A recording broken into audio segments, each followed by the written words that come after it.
Thank you, James. And I'd like to add my thanks to President Olafur Grimsson for conceiving and creating such a magnificent meeting as this.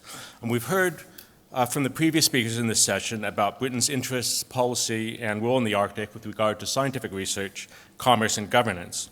In the few minutes that I have, I'd like to provide some social and historical context from what we considered an outsider's perspective as the other honorary Brit on this panel, and also in the Forum for Arctic Climate Change and Security at the IISS, where we look at the evolution of the High North as a new geostrategic space. We don't do it from a purely British perspective.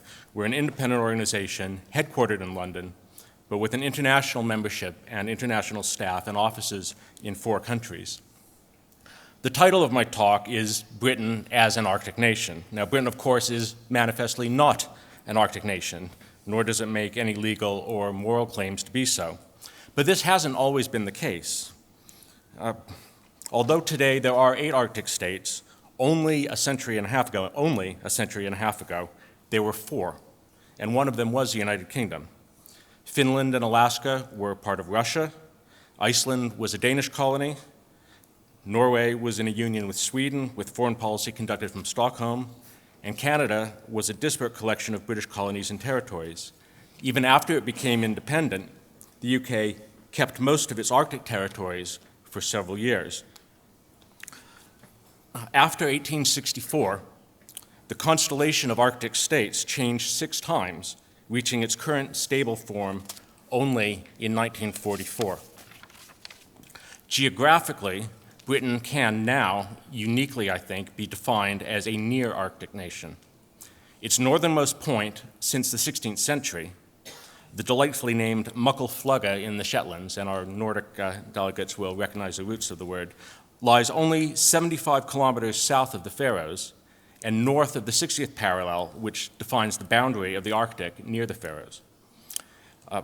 Shetlands are closer to the Arctic Circle than they are to the northernmost part of Germany, which itself is the second most northern of the Arctic Council observer states. Driven by commerce and the search for resources, Britain has been northward looking in strategic and in cultural terms for as long as any of the modern Arctic nations, and for longer than some of them.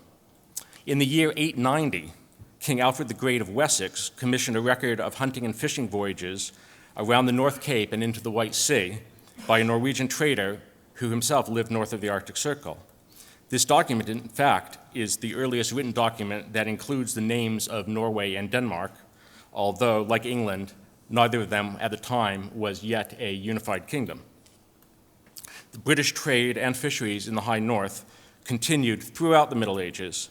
The 15th century is known to Icelandic historians as the English Age, and it was from English scholarship in the service of the English crown that Mercator derived his paradigmatic map of the polar region. The fact that it was almost entirely wrong is beside the point. Those of you with really good eyesight can see the map on my tie here. The 16th and 17th centuries saw British voyages of exploration funded by commercial interests in search of both the Northwest and the Northeast passages, and 2 of the 4 great English joint stock companies of the period were involved primarily in Arctic trade. And in addition to its driving role in Arctic exploration, discovery, and scientific research since the beginning of the 19th century, the Royal Navy has conducted offensive operations, convoy protection, blockades, and strategic interdiction in the Arctic waters during the Napoleonic Wars, the Crimean War, the First and Second World Wars, and the Cold War. Britain's role in the Arctic until the 20th century was, to be sure, imperial and colonial, but that is no less true than the other 19th century Arctic powers. Some of the world's strongest alliances and closest friendships today are among the Arctic states, states who had colonial relationships and even fought wars within the last 5 or 6 generations.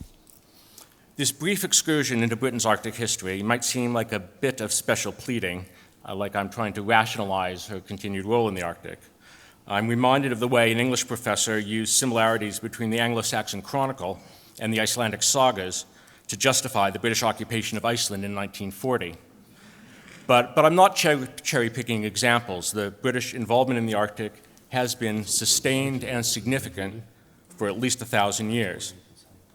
Although Britain no longer has any territory, claims, or ambitions in the Arctic, its long experience of exploration, commerce, and scientific investigation, as long as any modern Arctic nations, has left a legacy of capability and leadership in regional affairs, as well as a cultural self-image as an Arctic actor. It's a sort of Arctic institutional memory on a nationwide scale. This legacy is reflected in the government's Arctic policy framework, as well as in British civil society, the business community, and industry. Many of these issues will be explored in greater depth at our breakout session tomorrow. But it's Britain's history as an Arctic nation that positions her to play a unique role among the non-Arctic states in supporting the development, governance, and stewardship of the region. Thank you.